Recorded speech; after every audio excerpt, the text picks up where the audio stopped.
माही नाम की चील घायल होकर जिंदगी और मौत के बीच झूल रही थी और दुखी होकर अपने पति से कहा, सुनिए, मैं अपने आखिरी पलों में अपने दोस्तों से मिलना चाहती हूँ। मेरी सहेली टोनी, चीचू और तोता को बुलाइए। हाँ, मैं अभी आता हूँ। ऐसा कहकर वो वहां से चला गया। वहां पहुंचकर उसने कहा, दोस्तों, मेरी पत्नी जिंदगी और मौत के बीच झूल रही है और तुम्हें याद कर रही है। मेरे साथ चलो। ये जैसे ही उन तीनों ने सुना, हैरान होकर तुरंत उसके पास पहुंचे। माही बहुत दुखी हो रही थी। बाज माही ने उन्हें देखा और बहुत खुश हो गई। दोस्तों, भगवान ने मेरी इच्छा पूरी कर दी। मैं तुम तीनों को देखकर मरना चाहती थी। ऐसे ही हो रहा है। मैं भगवान की शुक्रगुजार हूँ कि मैं तुम तीनों को देख पा रही हूँ। बहुत खुश हूँ मैं।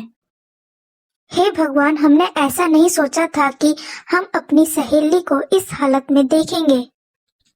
दोस्तों, मेरे बच्चे अंदर हैं। उन्हें एक बार बाहर ले आओ। आखिरी बार उन्हें अपने गले लगाकर मैं अलविदा कह लूंगी। तुरंत छोटू तोता वहां से निकलकर उसके बच्चों को अपने साथ ले आया। माँ ने अपने बच्चों को गले लगाकर लाड लड़ाया।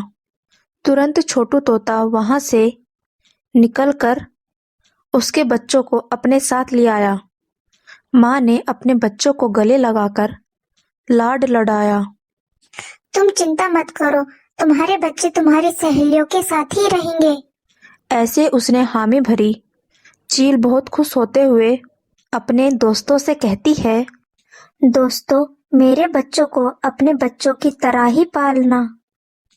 तुम इस बात का मुझे वादा करो। आपका भला होगा। ये कहते हुए उसने अपनी आंखें मूंद ली।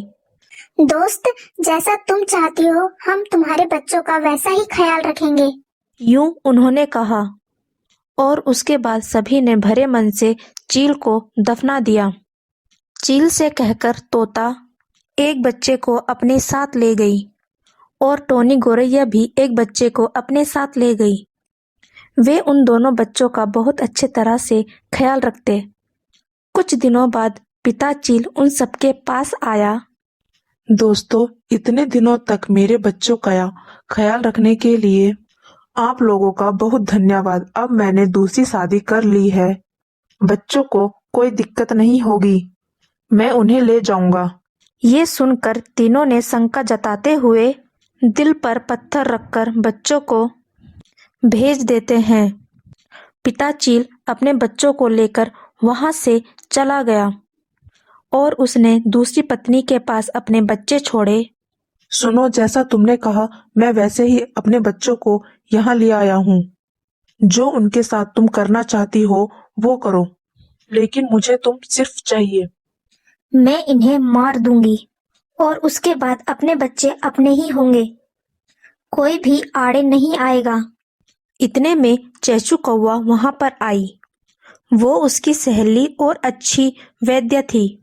ओह, आ गई दोस्त। मैं तुम्हारा ही इंतजार कर रही थी। यही है मेरे सौतेले बच्चे। मैं इनसे आज ही छुटकारा पाना चाहती हूँ। जैसे हमने माही को जहर देके मारा था, वैसे ही हम इन बच्चों को भी जहर देंगे। एक झटके में ये बच्चे अपने मरी हुई माँ के पास पहुँच जाएंगे। उसकी बातें सुन चील के बच्चों ने रोते हुए कहा, नहीं, हमें मत मारो। हम आपके आड़े नहीं आएंगे। हमें मत मारो। हम पर दया करो। रोते हुए विनती करते हुए बच्चों को देखकर कौवे को दया आई। उसने एक माँ की तरह सोचकर कहा, इन बेचारे बच्चों ने तुम्हारा आखिर बिगाड़ा ही क्या है। माही को जहर देकर मैं अभी तक पछता रही हूँ। इन बच्चों को मारकर मैं और बोझ अपने सर पर नहीं ले सकती।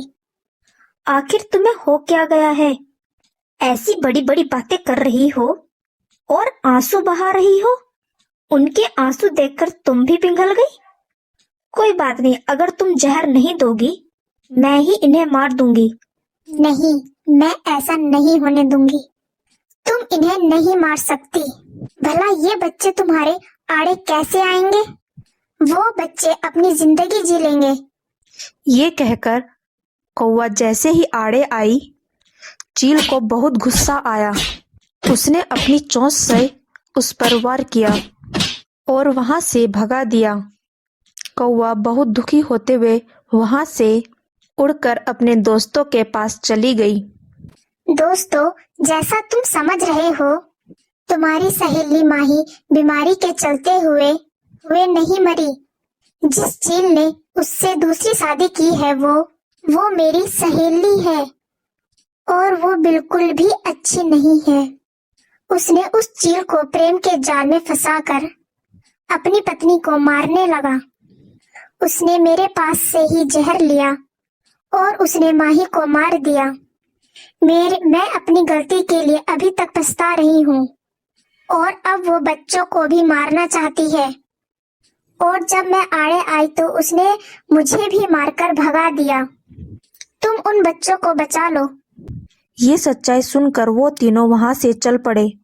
दूसरी ओर उस सौतेली माँ ने बच्चों को जमीन में गाड़ रखा था। पूरा शरीर जमीन के अंदर और सिर्फ सर बाहर। और दूसरे चील को उसने संदूक में बंद कर रखा था। उनको वो चील बच्चों को तड़पते हुए मरते हुए देखना चाहती थी। जब यह सब वहां चल रहा था, उस समय वे सब पंछी वहां आए। ये कैसा मौत का खेल रचा कर रखा है तूने, और धोखे से तूने मेरी सहेली को भी मार दिया। हम तुझे नहीं छोड़ेंगे। ये कहकर वे सब उस पर हमला करने लगते हैं। नहीं नहीं, मुझे मत मारो, मुझे मत मारो। पर वे रुके नहीं और चील ने अपनी जान खो दी। यह सब देखकर पति चील पगला सा गया। आंखें खोलो, मैं तुमसे बहुत प्यार करता हूँ। यूं चिल्लाते हुए उसने भी अपनी जान दे दी। उसके बाद छोटू तोता और टोनी गोरैया और लूसी कबूतर ने उन बच्चों को बाहर निकाला। अब तुम्हारी जिंदगी में कोई भी तकलीफ नहीं होगी। तुम हमारे साथ हमारे घर चलो। ये कहकर अपने साथ बच्चों को घर ले गए। उन बच्चों की देखभाल बिल्कुल अपने बच्चों की तरह करने लगे। बच्चे भी उनके साथ बहुत ज्यादा खुश थे। चीचू कौवे को अपनी गलती का एहसास हुआ और उनके साथ अच्छी तरह से रहने लगी। और उन तीनों ने भी चीचू कौवे की गलती को नजरअंदाज करते हुए और उसे स्वीकारा। और फिर वे सभी एक साथ खुशी से रहने लगे।